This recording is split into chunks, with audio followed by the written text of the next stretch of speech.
suivre ce programme à travers le pays, mais pourquoi pas à l'étranger.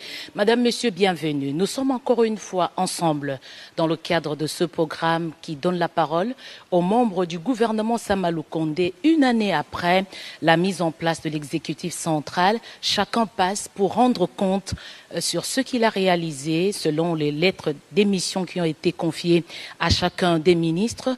Alors aujourd'hui, nous avons le privilège de recevoir pour vous le vice-premier ministre, ministre de la fonction publique, Jean-Pierre Liaou, que j'invite à me rejoindre sur ce plateau. Une année aux affaires, le gouvernement Samalou Condé est assis sur plusieurs espoirs, aspirations de la population. Prenez place, s'il vous plaît, monsieur le vice-premier ministre. Merci.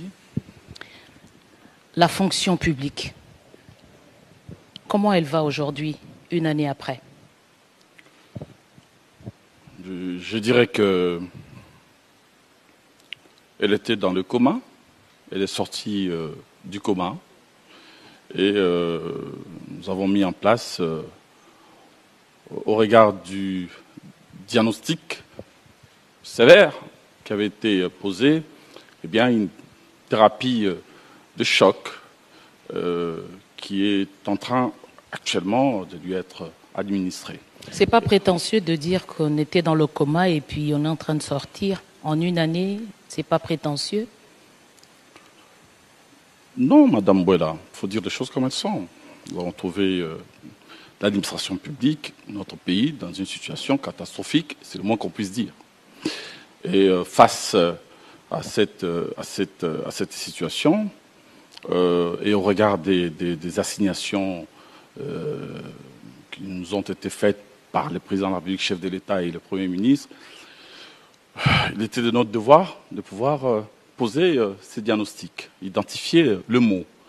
Et les mots ont été identifiés, ils sont connus, et c'est en fonction de ces défis que nous avons mis en place cette thérapeutique. Mais maintenant, on sent que ça commence à prendre, ça commence à marcher. Nous ne sommes pas encore satisfaits. Nous sommes optimistes et nous pensons que modestement, nous allons, dans les dialogues et dans la détermination, relever le défi. Mais vous savez, lorsqu'on parle de ces questions, moi j'aime emprunter toujours la voie de l'humilité. L'humilité, vous avez raison. Il faut être humble face aux difficultés énormes, face aux dégâts terribles que nous avons nous-mêmes créés par notre propre comportement. Et les devoirs nous incombent maintenant de créer une nouvelle voie, un nouveau chemin. C'est ce que nous faisons. J'ai parlé des mots, parce que vous me parlez de la Justement, c'est à peu près l'état des lieux que vous êtes en train d'évoquer. Vous êtes nommé vice-premier ministre. Qu'est-ce que vous avez trouvé? D'abord, une administration avec des cadres organiques totalement non maîtrisés, débordés.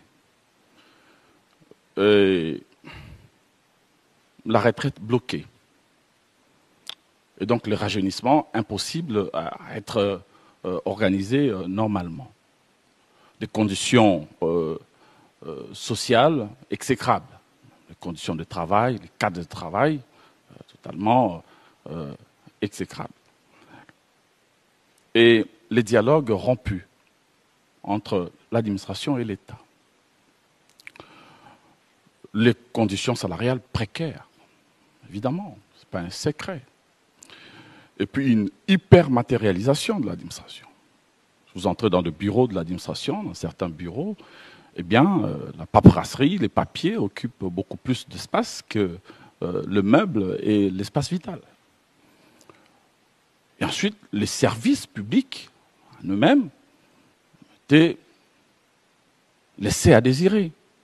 Je ne sais pas si vous, en tant que citoyenne, vous êtes fiers, vous étiez fiers en tout cas, de l'état de la qualité des services publics lorsque vous vous rendez dans une commune ou dans une administration.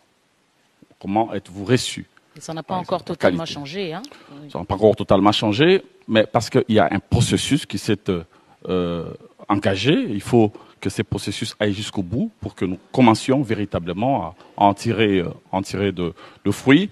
Et nous sommes en train d'y travailler pour que nous puissions réserver des réponses appropriées à chacune de ces préoccupations, en ce compris, évidemment, les conditions sociales des agents publics de l'État, parce que nous souhaitons, suivant le vœu du président de la République, avoir une administration publique moderne, une administration publique républicaine, intègre, où on ne va plus regarder le fonctionnaire comme une charge, comme un numéro matricule, avec le salaire qui va avec, mais plutôt comme un acteur de développement, un créateur de richesse, une ressource humaine, qui est donc une valeur ajoutée pour l'État. Alors, cet état des lieux a été fait à Kinshasa, où vous parlez de l'ensemble du pays. Est-ce que vous êtes allé au contact de ces administrations, ou ce sont des rapports, la paperasse qui vous est parvenue, et puis vous vous faites une opinion? Non, je pense que si vous suivez nos activités, nous avons emprunté la voie du dialogue social, mais aussi du déploiement à l'intérieur du pays, sur le terrain. J'ai déjà visité plus ou moins 14 provinces, il m'en reste 12, mais les souhaits, c'est de considérer que, où qu'il soit, l'agent public, le fonctionnaire congolais, doit être considéré. Et nous sommes entrés en guerre contre les disparités, justement, qui existent entre des fonctionnaires prestants à Kinshasa et ceux qui sont à l'intérieur du pays. Donc, ce que je peins ici comme tableau concerne évidemment l'ensemble du territoire national. Vous avez fait ces observations et puis vous vous êtes lancé à mettre en place, vous avez dit, des réformes, des stratégies. Par quoi vous avez commencé après avoir réuni toutes ces informations? Je crois que l'urgence des urgences pour nous, Madame Bouela, et j'ai eu l'occasion de le répéter, y compris ici à l'RTNC, c'est la maîtrise des effectifs. Parce qu'on ne peut pas prétendre moderniser une administration dont on n'a pas la maîtrise en termes d'effectifs d'agents qui y prestent. Je l'ai dit tantôt, nous avons des effectifs qui sont organiques. Mais malheureusement, à ces effectifs, il faut ajouter d'autres qui viennent en dépassement. Et aujourd'hui, si vous parlez en termes de chiffres, nous avons plus ou moins 1 500 000 agents de carrière de services publics de l'État. Je dis théoriquement, sur papier, 1 500 000 agents. 1 500 000, plus ou moins, 1 547 000, selon le dernier chiffre. Mais en réalité, il n'y a que 20% de ces agents qui sont réellement, si vous voulez, considérés comme des effectifs organiques. Et ça, c'est un véritable problème qui nous renvoie vers ce que nous devons faire en termes d'assainissement, d'abord, extirper ceux qui sont détenteurs de faux numéros matricules, ceux qui n'ont pas leur place au sein de l'administration publique, mais aussi voir dans quelle mesure nous allons refixer les cadres et structures organiques pour chaque administration, du secrétaire général jusqu'au dernier huissier, pour avoir, pour une fois, un organigramme pouvant nous permettre d'entrer dans les triptyques. Un agent, un poste, un salaire. Il n'est pas normal, Madame Bouela, d'avoir une administration où vous avez des fonctionnaires qui sont en poste, qui travaillent normalement, et ceux qui passent leur temps à être sous les arbres parce que n'ayant pas du travail. Mais ils sont quand même agents publics parce qu'ils ont été recrutés. Mais recrutés de la manière la plus irrationnelle qui soit, au mépris des exigences légales. Il faut arrêter cet état de choses. C'est ce que nous avons fait. J'ai fermé les robinets. J'ai mis en place les frappes. version 2, parce que mes prédécesseurs avaient déjà entamé ces réformes-là. Il faut là aussi de la reconnaissance. Mais en version 2, nous avons pensé certifier les données au niveau des services centraux et puis procéder à une remontée sécurisée des données provinciales provenant de services déconcentrés au niveau des provinces, afin d'avoir un fichier unique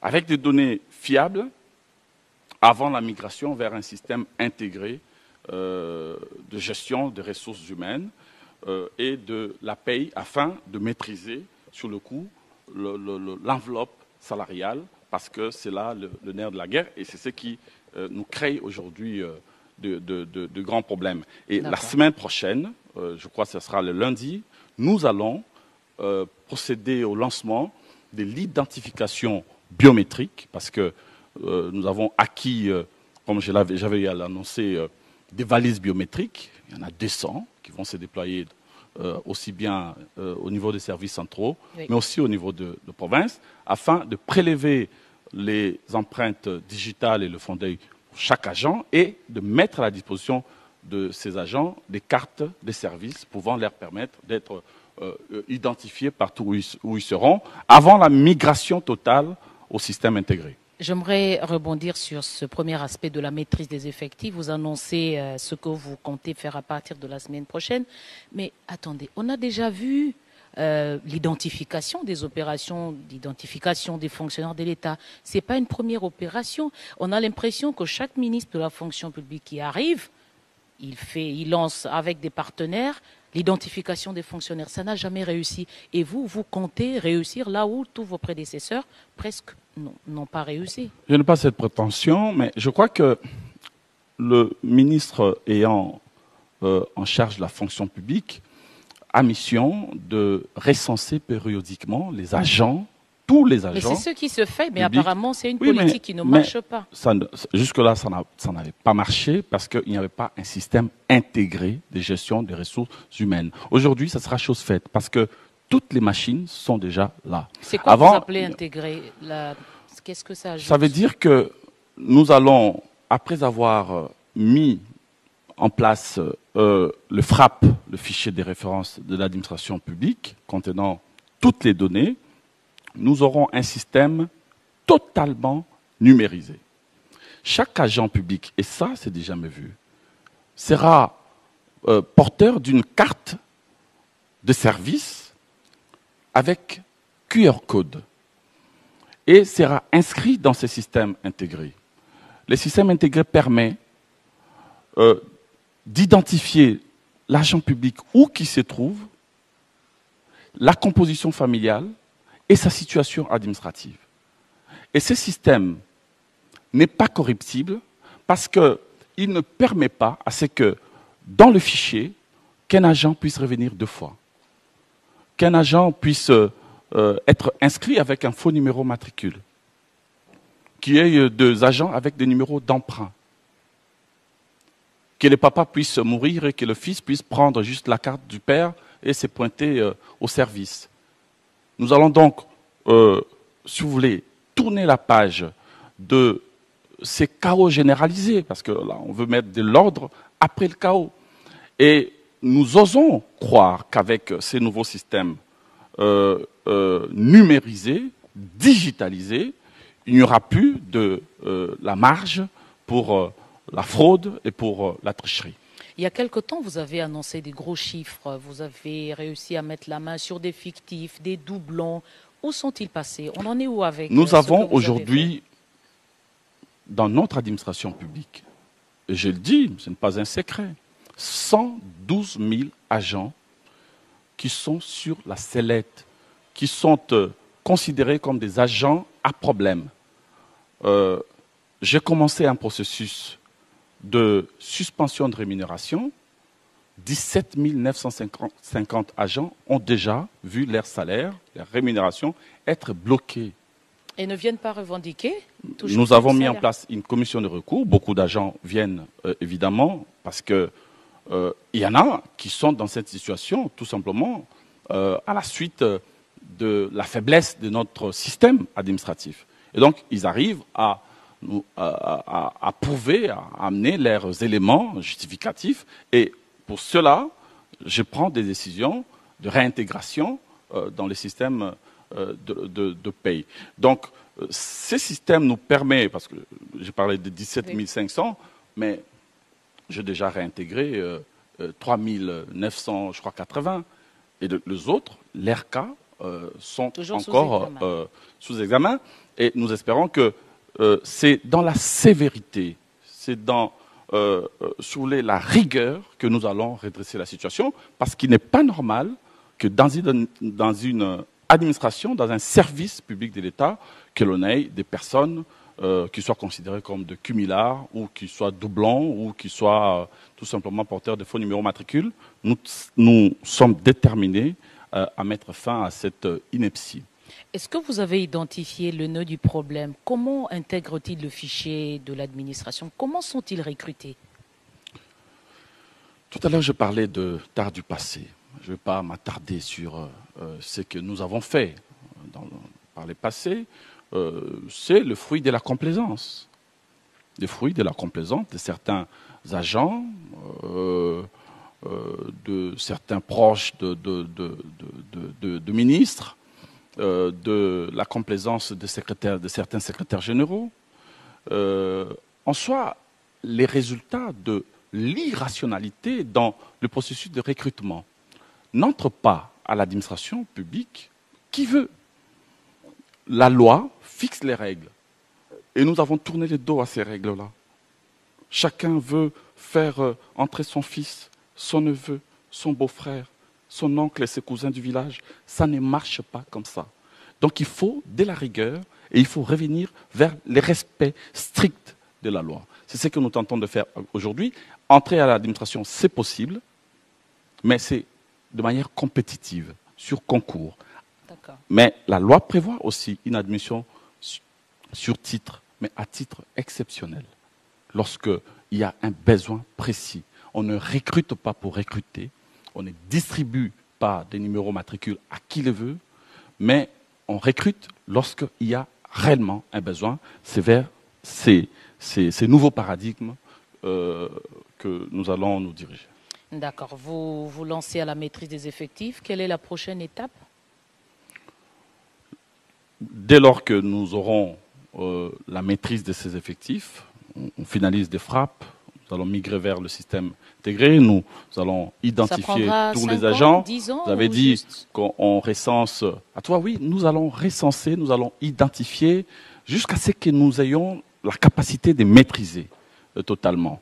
Aujourd'hui, nous lançons. Combien de temps? Nous pensons que d'ici la fin de l'année, nous serons à même d'avoir une idée précise sur le nombre exact de fonctionnaires et puis être à même de maîtriser l'enveloppe salariale et de commencer à faire des grands pas dans l'amélioration des conditions sociales des agents publics de l'État, l'amélioration de conditions de travail, des conditions salariales des fonctionnaires. J'y tiens parce que si nous voulons développer notre pays, nous devons avoir une administration qui soit véritablement efficace, à la hauteur des enjeux. Et il est impossible de le faire avec des agents publics, des fonctionnaires qui se réveillent tous les jours avec de la migraine au regard de la modicité de leur traitement. Il faut clairement indiquer la volonté du gouvernement, et le président nous a instruit de tout mettre en œuvre pour améliorer les conditions salariales des agents publics de l'État. C'est ce que nous faisons. C'est ce que vous faites, donc c'est avec ça que vous avez annoncé il y a quelques semaines une augmentation d'à peu près 30% au minimum sur le salaire de base. C'est de cela que vous parlez? Entre autres, oui. Mais ça a divisé l'opinion, monsieur le vice-premier ministre, parce qu'il y a ceux qui sont allés à la banque, mais qui n'ont pas constaté des augmentations, alors que vous avez annoncé cela. Vous parlez de quelle catégorie d'agents? Il y a des enseignants qui n'ont pas bénéficié de ça. Oui, mais je crois qu'il faut faire la part des choses. Lorsque vous regardez, dans la plupart, vous êtes une journaliste réputée, vous avez la possibilité de lancer des investigations. Les augmentations qui ont été annoncées sont aujourd'hui effectives. Depuis la paye du mois d'avril. Sauf que il faut préciser qu'il y a eu peut-être une incompréhension. J'avais parlé d'une moyenne générale de 30%. Il y en a qui sont un tout petit peu au-dessus, il y en a qui sont un tout petit peu en deçà, mais l'essentiel, c'est qu'il y a une moyenne, plus ou moins, de 30%, et tous les salaires des bases ont subi une légère augmentation qui, à mon sens, exprime la volonté réelle du gouvernement d'améliorer les choses. Mais il faut faire la part des choses entre catégories d'agents. Évidemment, quand j'apprends ça et là qu'il y a des enseignants qui clairement indiquent leur déception. Leur déception, je comprends bien, parce que les enseignants, d'abord, bénéficient d'un statut particulier. Et on fait l'objet des négociations aussi spécifiques en Bois-la-Lodge, je crois que vous avez suivi, où il y a eu des mesures spécifiques pour leur catégorie. Et ce que nous avons annoncé concernait essentiellement les agents des carrières des services publics de l'État. Et à la demande du président de la République, chef de l'État, la mesure a été étendue à tout le personnel militaire, c'est-à-dire de tous les policiers et le militaire de notre pays. N'oubliez pas que cette mesure venait en réalité en appui au rabattement fiscal, au rabattement de l'IPR sur le prime que nous avons eu à mettre en branle de 15 à 3%. Excusez-moi de revenir sur les augmentations, monsieur le vice-premier ministre. Vous dites que c'est pour les agents de l'État, les agents de carrière. Agents des carrières des services publics de l'État. C'est ceux qui travaillent où? C'est pas tous ceux qui sont payés par l'État? Non. Il faut faire la part des choses entre un agent public de l'État, vous l'êtes aussi, Madame Bouela, et un agent de carrière des services publics de l'État. Et des fonctionnaires œuvrant dans tous les ministères, dans des administrations rattachées au ministère, dans certaines institutions, Assemblée nationale, Sénat, présidence, primature, mais aussi certaines institutions annexes. Mais la part des choses avec les autres catégories d'agents publics de l'État, les députés nationaux, les membres du gouvernement, sont des agents publics de l'État. Mais ils ne sont pas concernés par ces mesures, ni concernant les augmentations de salaire, ni concernant le rabattement fiscal. Parce que pour cette catégorie, les chefs du gouvernement avaient, à la suite des orientations du président de la République, exprimé clairement, indiqué clairement que nous allions diminuer les trains de vie de l'État. Et donc, il y a un IPR de 21% qui est prélevé sur la rémunération de toutes les autres catégories. Mais ici, ça ne concerne que les fonctionnaires de l'État œuvrant au sein des administrations rattachées aux différents ministères essentiellement. De manière claire, c'est pas pour les enseignants, uniquement les enseignants, j'ai dit, les enseignants bénéficient d'un statut particulier, à part peut-être des enseignants dits enseignants debout, c'est-à-dire que les administratifs œuvrant dans les PST. Mais les enseignants, eux, ont d'autres avantages, ont fait l'objet d'un dialogue spécifique. Okay. Il en est de même, par exemple, de magistrats et d'autres catégories. Vous avez une idée sur le chiffre des agents qui bénéficient des statuts particuliers? Les effectifs de ceux qui vont bénéficier de ces augmentations, il y a des chiffres disponibles? Les chiffres varient, mais nous avons, comme je vous ai dit, nous faisons face à un problème d'identification des agents de catégorie et aussi de la clarification des statuts en ce qui concerne les agents. Disons que pour le moment, il y a plus ou moins 232 000 agents qui sont considérés comme ceux qu'on peut classer dans les effectifs dits organiques. Ensuite, il y a d'autres agents qui ne sont pas dans cette catégorie, qui bénéficient des primes et qui ont vu leur situation aussi, leur pouvoir d'achat être boosté à travers la mesure du rabattement des IPR de 15 à 3%, comme je l'ai dit tantôt, et je crois que vous êtes parmi ceux-là. Alors, vous-même, en tant que journaliste. Vous choisissez de faire les augmentations sur la base qui est faible. Ben, il y a des gens qui touchent 100 000 francs, et si vous lui donnez 30% des 100 000 francs, c'est pas grand-chose, alors qu'il y a beaucoup plus du volume du côté des primes. Oui, c'est une question qui se pose avec acuité. Je crois que ça va revenir certainement prochainement, parce que notre volonté, effectivement, est celle d'agir pour une dilution progressive des primes en faveur de salaires de base. Parce que c'est sur pied de salaires de base que l'on procède au calcul, notamment de pensions, de retraite, mais aussi c'est sur pied de salaires de base qu'on peut sécuriser la carrière des agents publics de l'État. Là, vous n'avez pas tort. Où est-ce que vous allez trouver... Mais il faut noter la volonté. La volonté, c'est d'améliorer. On n'a pas attendu la dilution, mais la volonté, c'est d'améliorer.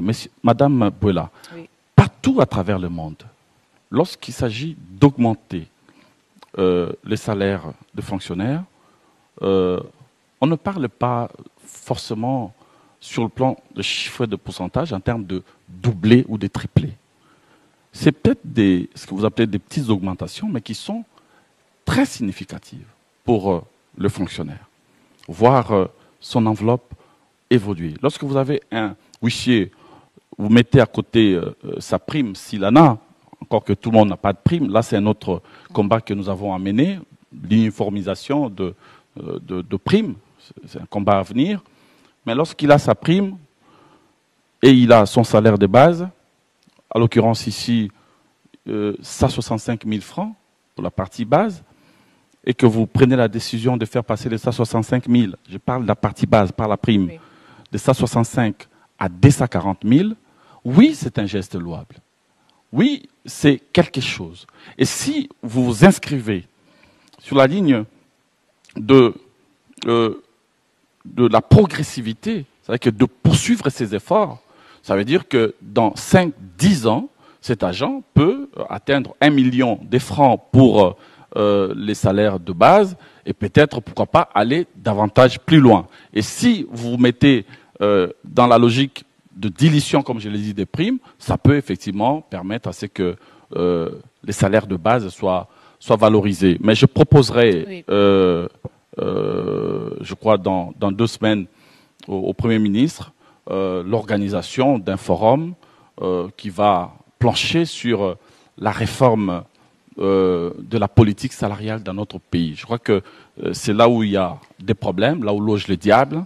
Il faut avoir le courage de faire table rase et de mettre en place une nouvelle politique salariale qui soit beaucoup plus équitable et porteuse de justice sociale. Monsieur le vice-premier ministre, vous avez annoncé tout à l'heure que vous avez aussi fait un rabattement sur l'IPR, mais ça n'a pas créé de l'enthousiasme dans le chef des agents de l'État.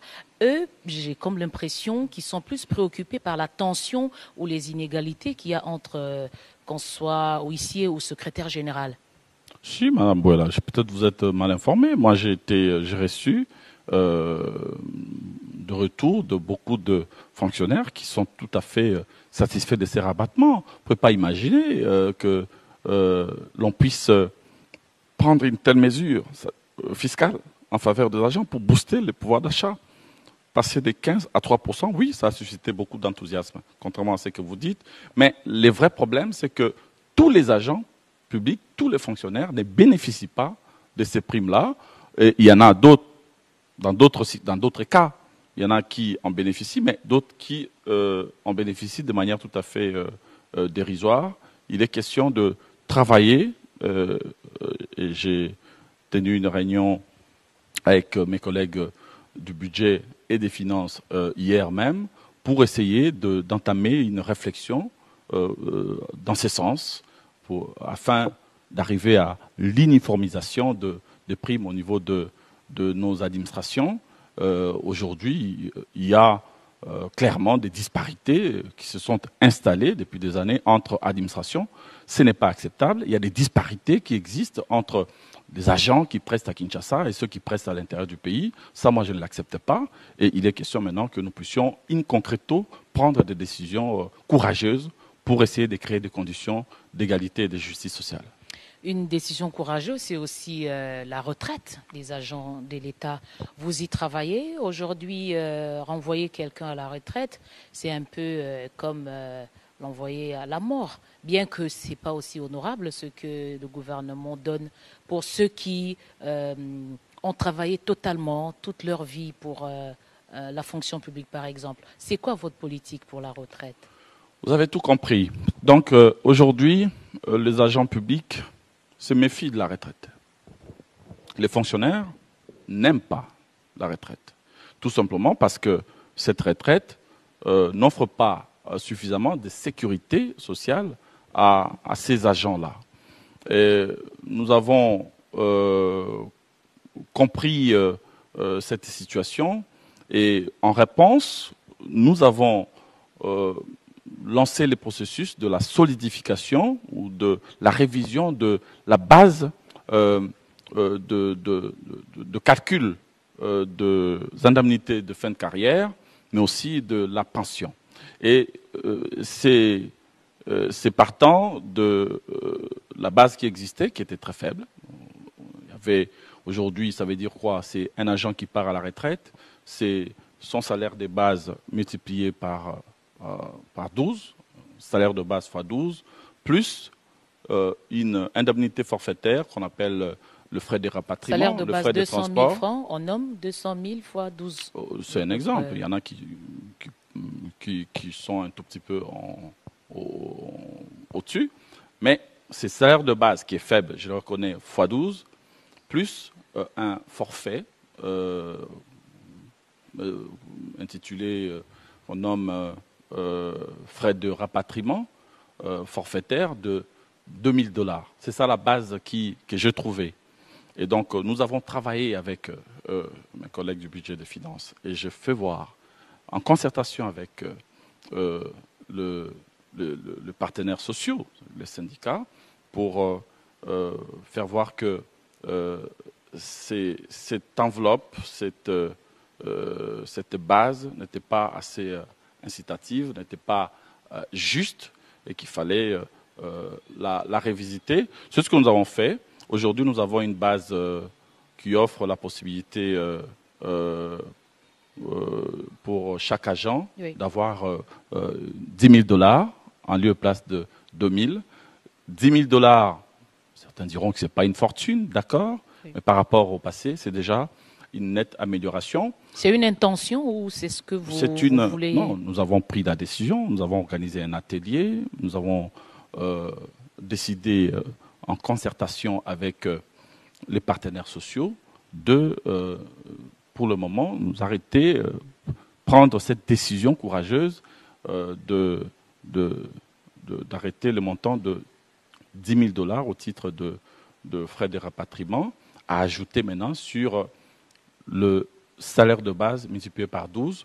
Je crois que dans ces conditions, on pourrait avoir une enveloppe plus ou moins digne à remettre à l'agent qui est retraité et qui est immédiatement, si vous voulez, reversé à la CENSAP, la Caisse nationale de sécurité sociale des agents publics, pour qu'ils puissent percevoir mensuellement sa pension qui sera aussi revalorisée conformément à la réforme que nous sommes en train de piloter.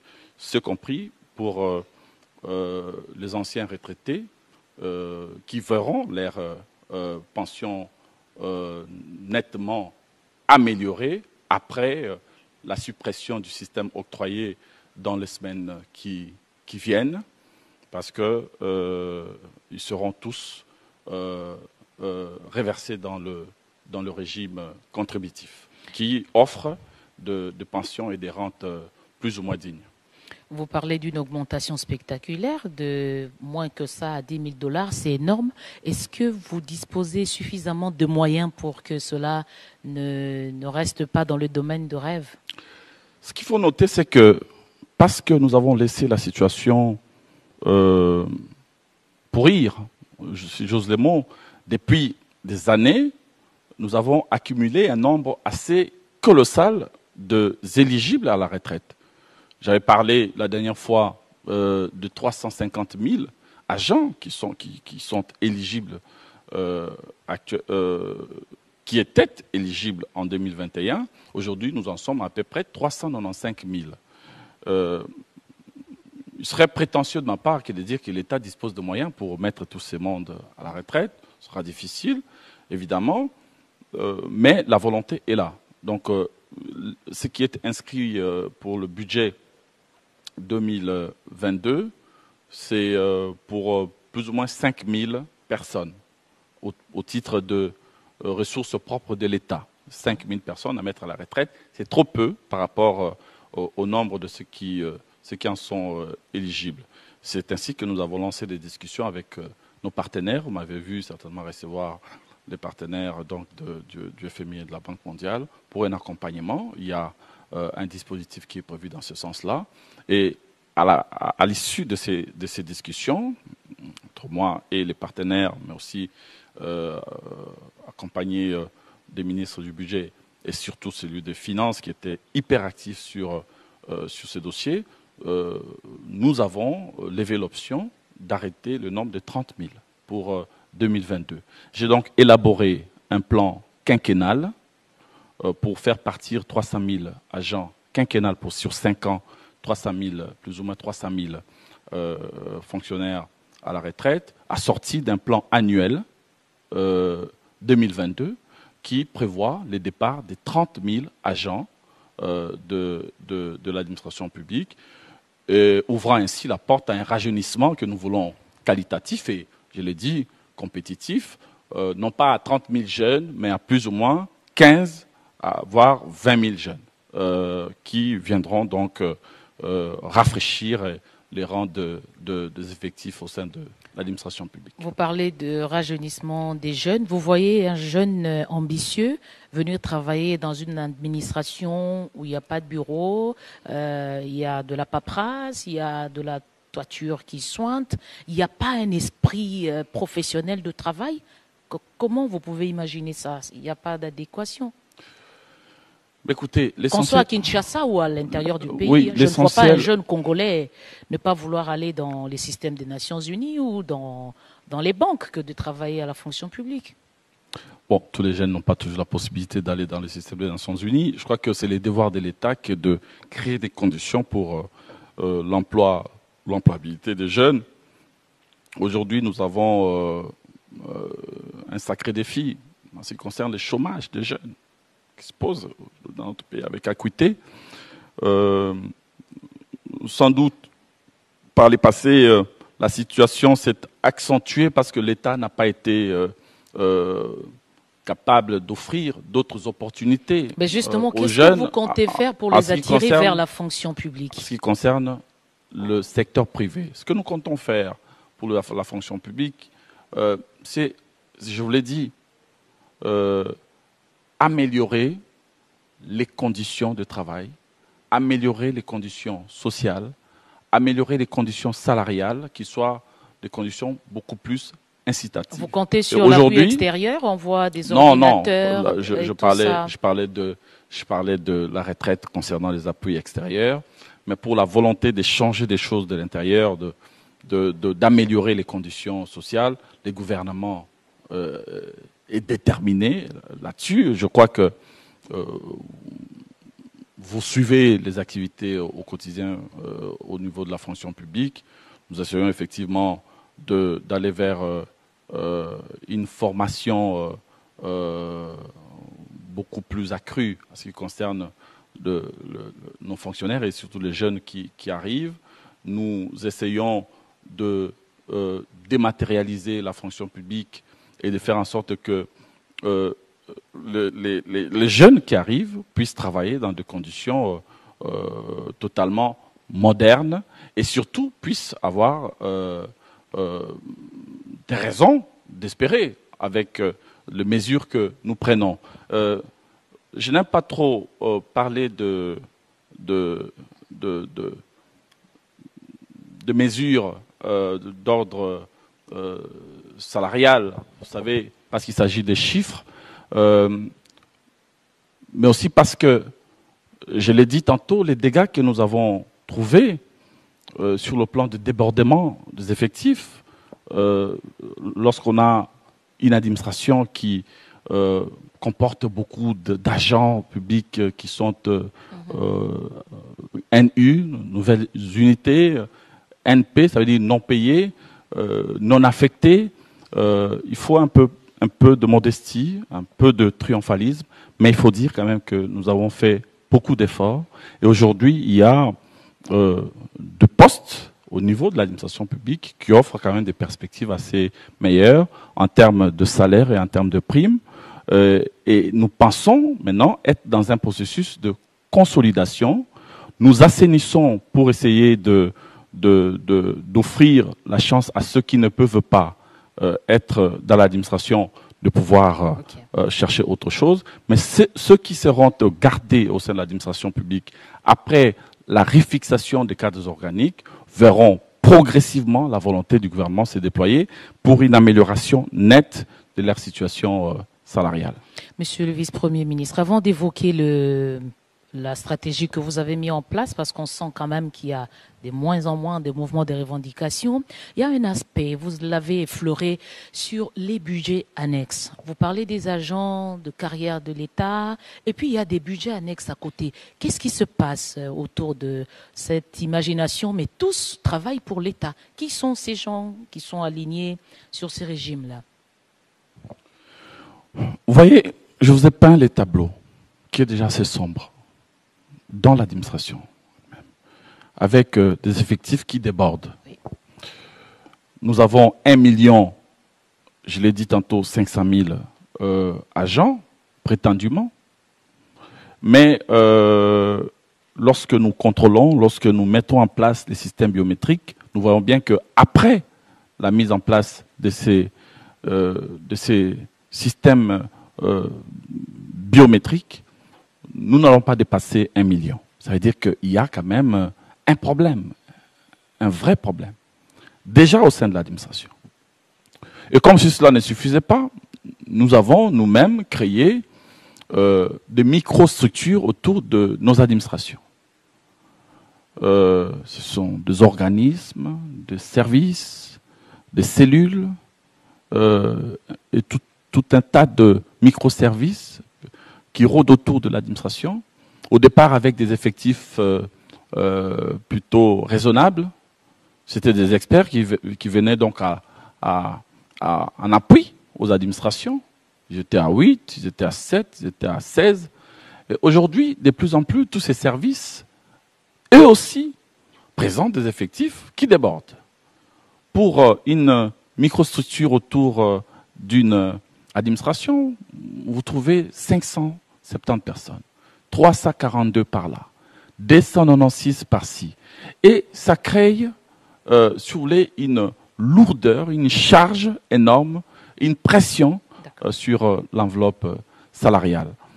La plupart de ces personnes, qui sont des compatriotes, qui travaillent dans ces structures, ne sont pas fonctionnaires de l'État, ne sont pas agents publics de l'État. Ce sont des experts qui ont été recrutés, et encore que lorsque je parle des effectifs qui débordent, il y a un problème de rationalisation et de clarté dans le recrutement des agents qui sont censés travailler au sein de ces budgets, de ces structures relevant qui émargent du budget annexe. Donc j'ai pris la décision depuis la réunion d'hier avec les ministres des Finances et du Budget de lancer un contrôle général sur toutes ces structures relevant du budget annexe et qui coûtent à l'État chaque année plus ou moins 150 millions de dollars. C'est beaucoup et je crois qu'il est temps de pouvoir faire un nettoyage. C'est 166 service aujourd'hui avec plus de 38 657 agents. Je pense que ça mérite un contrôle millimétré pour que nous essayions d'aider l'État à faire des économies et surtout à capter des économies pour aider, améliorer les conditions sociales des administrations qui, somme toute, jouent le même rôle que ces structures-là. Je ne parle pas de toutes les structures, mais je crois bien que quand on regarde la liste, il y a de quoi se dire qu'il faut nettoyer et diviser peut-être par deux la matière est abondante dans votre secteur. On va terminer par ceci. Vous avez instauré une sorte de contact. On sait voir Jean-Pierre Liaou quand on veut. On voit des fonctionnaires à la télévision. Comment vous les choisissez? Des gens qui viennent comme ça, sans audience, vous rencontrer. Et puis, apparemment, il n'y a plus de marche, de manifestation devant Golgotha. Qu'est-ce que vous avez fait? Bon, je crois que j'ai fait le choix du dialogue permanent. Notre pays, de manière générale, va mal dans bien des secteurs. Et l'administration elle-même, comme je l'ai dit tantôt, était dans une situation difficile. La plupart des agents se réveillent tous les jours avec de la migraine et une sorte d'illisibilité sur leur carrière. Ils ont des problèmes, mais n'ont pas d'oreilles attentives. Beaucoup ont vu leur carrière stagner tout simplement parce que le système avait bugué. Et aujourd'hui, moi, conformément au programme du gouvernement, j'ai pris cette décision de faire bouger les lignes. Est-ce que vous avez le temps de rencontrer autant des Congolais? Écoutez, c'est pas évident, mais je crois que lorsqu'on a la volonté, on peut réussir à faire quelque chose. Je n'ai pas la prétention de recevoir tout le monde, mais offrir un cadre pouvant permettre aux agents, à un agent qui habite à Kimbuela ou qui est en province, qui peut venir me rencontrer sans protocole. Je trouve cette idée totalement révolutionnaire, une idée qui est en phase avec la situation de détresse de notre pays. Et ça permet surtout à tous ces fonctionnaires de voir celui qui gère leur carrière pour exposer leurs préoccupations. Et les syndicalistes aussi comment oui, vous faites pour les gérer? Oui, quand je dis dialogue permanent, il y a un jour prévu pour... Ou c'est vous leur donnez des primes et puis ils se taisent? Il y a un jour prévu pour la délégation des organisations syndicales. On va un dialogue direct avec eux. C'est des silences achetés ou c'est des silences parce qu'ils sont conscients de ce que vous faites?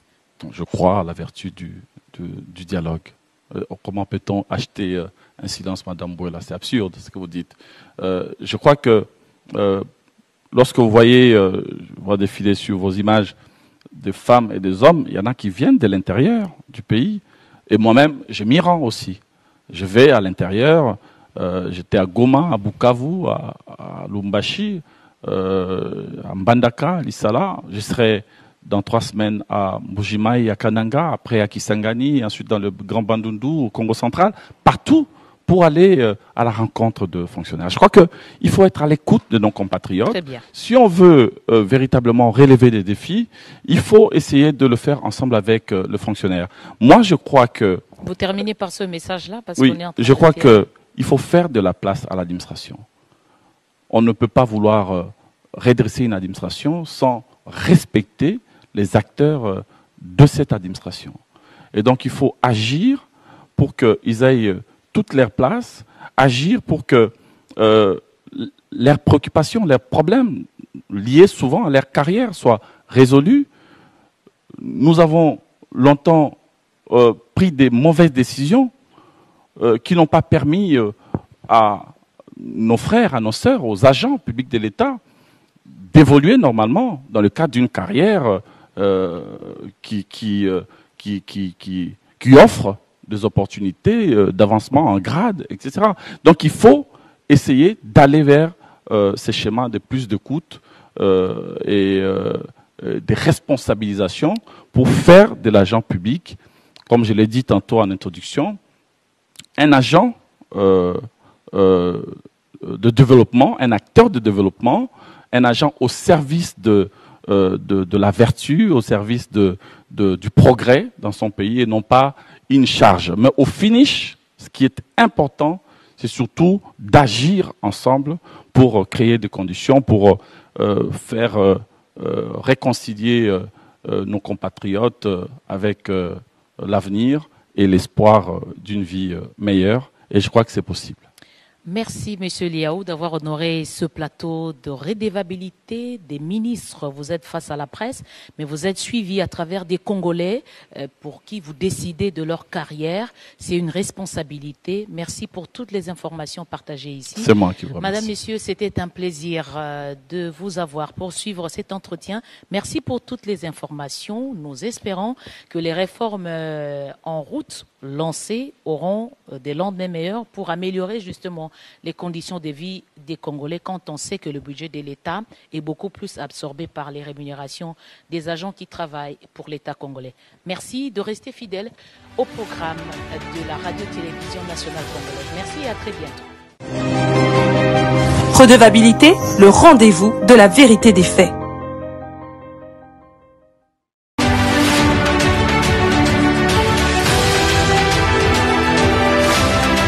Heureuse de vous savoir nombreux en train de suivre ce programme à travers le pays, mais pourquoi pas à l'étranger. Madame, Monsieur, bienvenue. Nous sommes encore une fois ensemble dans le cadre de ce programme qui donne la parole aux membres du gouvernement Samalou Condé. Une année après la mise en place de l'exécutif central, chacun passe pour rendre compte sur ce qu'il a réalisé selon les lettres d'émission qui ont été confiées à chacun des ministres. Alors aujourd'hui, nous avons le privilège de recevoir pour vous le vice-premier ministre, ministre de la fonction publique, Jean-Pierre Liaou, que j'invite à me rejoindre sur ce plateau. Une année aux affaires, le gouvernement Samalou Condé est assis sur plusieurs espoirs, aspirations de la population. Prenez place s'il vous plaît, monsieur le vice-premier ministre. Merci. La fonction publique, comment elle va aujourd'hui, une année après? Je dirais que elle était dans le coma, elle est sortie du coma et nous avons mis en place, au regard du diagnostic sévère qui avait été posé, eh bien, une thérapie de choc qui est en train actuellement de lui être administrée. C'est pas prétentieux de dire qu'on était dans le coma et puis on est en train de sortir en une année. C'est pas prétentieux? Non, Madame Bouela, il faut dire les choses comme elles sont. Nous avons trouvé l'administration publique, notre pays, dans une situation catastrophique, c'est le moins qu'on puisse dire. Et face à cette situation et au regard des assignations qui nous ont été faites par le président de la République, chef de l'État et le Premier ministre, il était de notre devoir de pouvoir poser ces diagnostics, identifier le mot. Et les mots ont été identifiés, ils sont connus, et c'est en fonction de ces défis que nous avons mis en place cette thérapeutique. Mais maintenant, on sent que ça commence à prendre, ça commence à marcher. Nous ne sommes pas encore satisfaits, nous sommes optimistes et nous pensons que modestement, nous allons, dans les dialogues et dans la détermination, relever le défi.